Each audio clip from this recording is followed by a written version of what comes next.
కారణం ఏంటంటే ఈ యమధర్మశాల కోర్టు బ్రహ్మగారు ఇచ్చాడు, ఎప్పటికి వెళ్తుందో ఏంటో.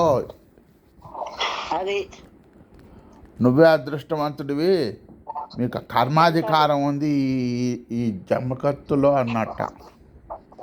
ఈ భూమి మీద పుట్టిన వాళ్ళకు ఉన్నాయి ధర్మం కర్మాధికారం అంటే పుణ్యం చేసినా ఇక్కడే, పాపం చేసినా ఇక్కడే, అనుభవించినా ఇక్కడే అనుభవించాలి. మొత్తానికి ఏం చేసినా ఇక్కడే. అసలు రమణ మహర్షి క్వశ్చన్ అర్థమైందా నీకు? నేనెవరన్నది ఏముంది? నేనంటే వేరే చేసేది ఆత్మ. నేనంటే అలా కాదు, నేనంటే ఈ శరీరం కాదు. నేను అని అనకూడదు అంటాడు అదేగా ఆయన అనేది.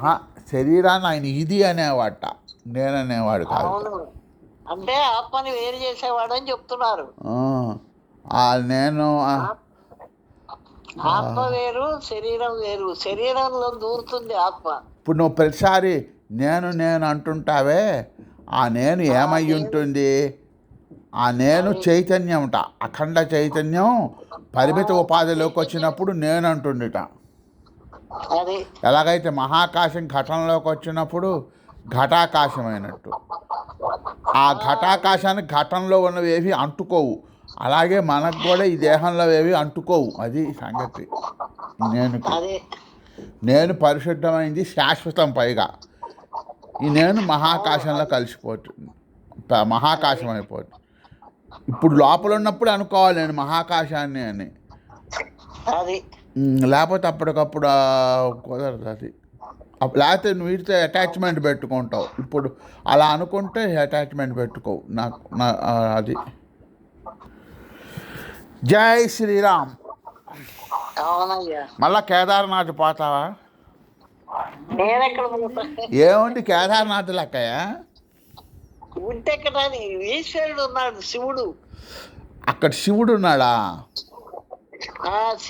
శివుడు ఎద్దు రూపంలో వీళ్ళ వెనకాల తిరుగుతున్నాడు, వీళ్ళకి దొరకకుండా, పాండవులకి. అప్పుడు ఏం చేశాడు? శివుడు ఎద్దు రూపంలో తిరుగుతున్నాడని భీముడు కనిపెట్టాడు. వీళ్ళు శివుడిని చూద్దామని కదా వెళ్ళారు, బయలుదేరారు కదా అందరూ. అవును, వానప్రస్థం అయినాక బయలుదేరారు, వెళ్ళిపోతున్నారు. అలాగా వెళ్ళిపోతుంటే శివుడు ఏం చేశాడు? వీళ్ళకి కనపడకూడదని ఎద్దు రూపంలో తిరుగుతున్నాడు వీళ్ళ వెనకాల. ఆయన్ని అప్పుడు భీముడికి తెలిసింది, మనకు కనపడ్డ శివుడిని ఎత్తుకుంటూ వెళ్తున్నాం మనం, మన వెనకాల ఎద్దు రూపంలో తిరుగుతున్నాడు అని చెప్పి ఏం చేశాడు? ఆ శివుడిని పట్టుకోవాలని కదా వీళ్ళ ఉద్దేశం. ఆ శివుడిని పట్టుకుందామని, ఆ ఎద్దుని పట్టుకుందామని ప్రయత్నించాడు భీముడు. అప్పుడు ఆయన మూపురం దొరికింది. మొత్తం అదృశ్యమైపోయాడు, భూమిలోకి వెళ్ళిపోయాడు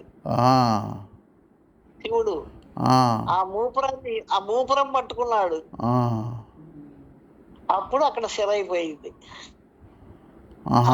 అది కేదార్నాథ్ అంటే. కేదార్నాథ్, బద్రీనాథ్, అమరనాథ్ అది వేరు. బద్రీనాథ్ అంటే విష్ణుమూర్తి. అక్కడ హైదరాబాద్లో కట్టారట బద్రీనాథ్లో లాంటి గుడి. బండమైలారంటే నువ్వు ఎద్దు మైలారం, బండమైలారంట. ఎద్దు మైలారం వెళ్ళాగా నేను. అదే బండమైలారంలో కట్టారట ఈ బద్రీనాథ్ గుడి, హైదరాబాద్లో. నువ్వు వచ్చినప్పుడు పాదాం అందరం. అలాగే. ఇదిగో రేపు వస్తానంటున్నావుగా, వెళ్దాం. ఏమో నేను ఎక్కడన్నాను. వచ్చావు బండమైలారం తీసుకెళ్ళవే అను. ఏముంది అక్కడ అంటే నీ దుప్పదే, నీకు తెలియదుటే ఇన్నాళ్ళు ఉన్నావు, పక్కనే ఎద్దు మైలారంలో నీ దుప్పలేక. బద్రీనాథుడే గుడి కట్టారట అను. అదే ఇదివరకు లేదు, సరే బాగుంది. ఇక్కడ అన్ని క్షేత్రాలు ఇక్కడే వస్తున్నాయి. జగన్నాథ అదే సంగతి. పూరి జగన్నాథం లాగా. అవునే, అవునవును. ఇక్కడే బాగా కనిపించాడు నాకు జగన్నాథ స్వామి. అవును. జై జగన్నాథ శ్రీ సచ్చిదానంద. విన్నావా? రమణ మహర్షివి వచ్చింది వీడియో, నేను కూడా విన్నా.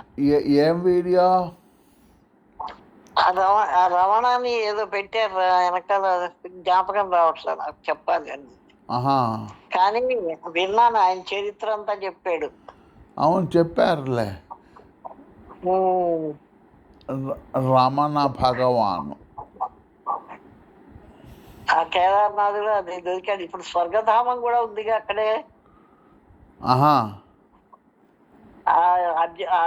ఆయన ఆ పైకి వెళ్ళాలట. పిన్ని చెప్పింది మెట్లు ఎక్కాలి, అన్నపూర్ణ వాళ్ళు ఎక్కారు, ఎక్కలేదు, నేను అక్కడ కూర్చున్నానని చెప్పి. అందుకని చిన్నప్పుడే పోవాలి తీర్థయాత్రలకు. ఇప్పుడు అర్థమైంది. అవన్నీ నడవలేవు. ఏడాదికి ఒకసారి ఒక 4 చెప్పులు తిరుగుతుండాలి చిన్నప్పుడు. అప్పుడేమో పోయి చావలేదు. ఉద్యోగం చేస్తామో చేయమో భయం, దిగులు. ఇంకేం మాట. ఆ కాశీ ఒకటి పోయాం ఎలాగో. అవును. పాపం ఆవిడకి తీసుకెళ్ళా కాశీ.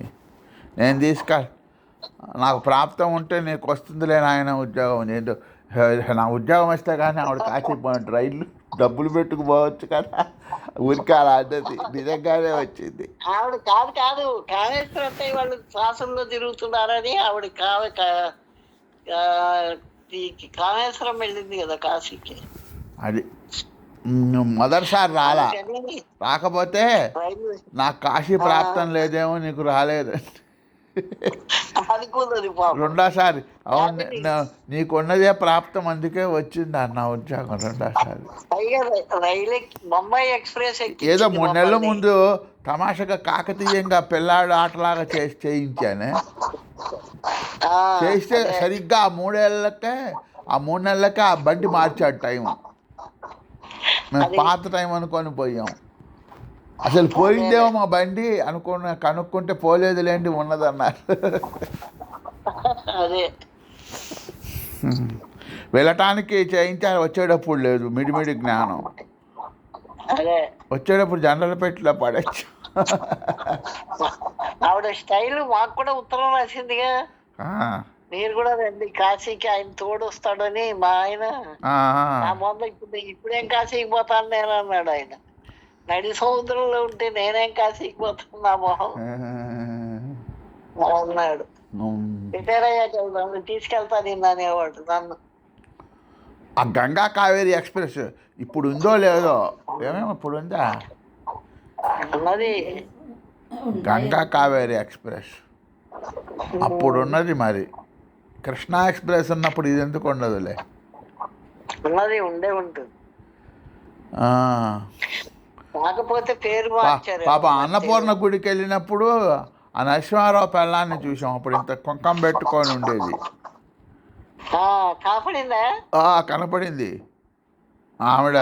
అక్కడ పొద్దున్నే ఆ గుళ్ళు చుట్టూ ఆ దుకాణాల వాళ్ళకి కుంకాలు పెట్టేదిట. అందుకని యోగిని అని జటలు కట్టుకొని తిరిగి వాళ్ళు ఏంటో కొంత వేసేవాళ్ళట, అది పట్టుకొని తినేది పాపం. అక్కడికి ఉత్తరం రాశాడు ఈ లక్ష్మీనారాయణ గారు.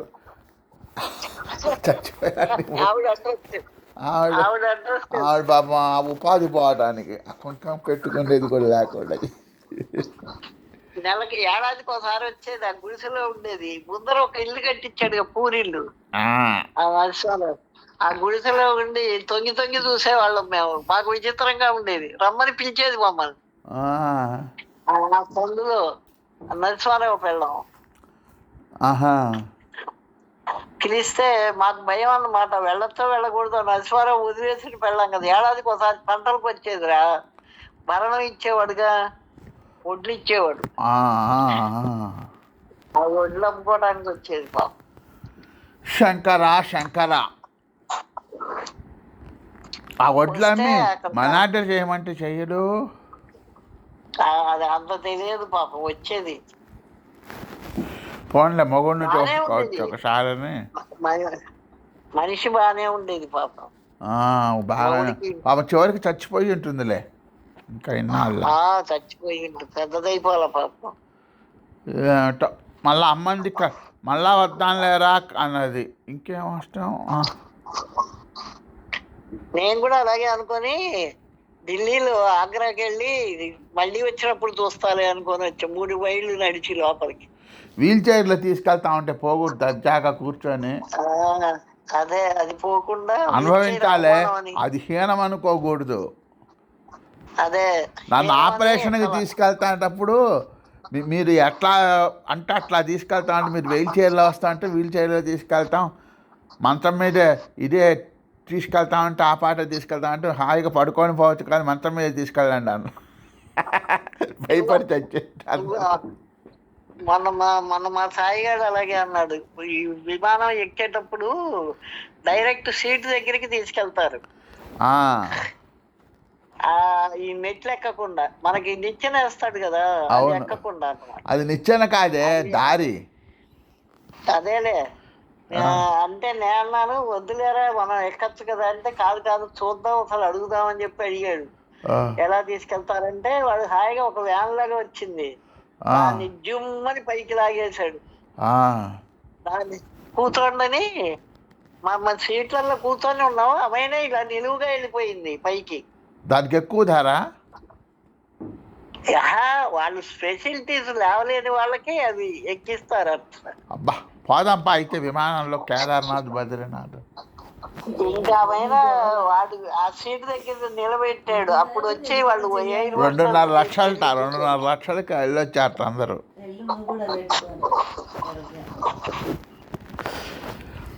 పాండవులు అన్నమాట. బద్రీనాథ్ అంటే విష్ణుమూర్తి. విష్ణుమూర్తి బద్రీ నారాయణుడు. బదరీ ఫలం అంటారు కదే, బదరీ ఫలం అంటే అది వేరు. కదలీ ఫలం వేరు, బదరీనాథ్ వేరు. కదలీ ఫలం అంటే అరటిపండు. అవును, బదరీనాథ్.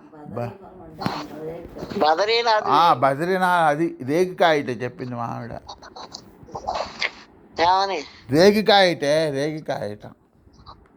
బదరీ ఫలం అంటే సంస్కృతం. కరెక్టే బదరీ ఫలం. అవునులే.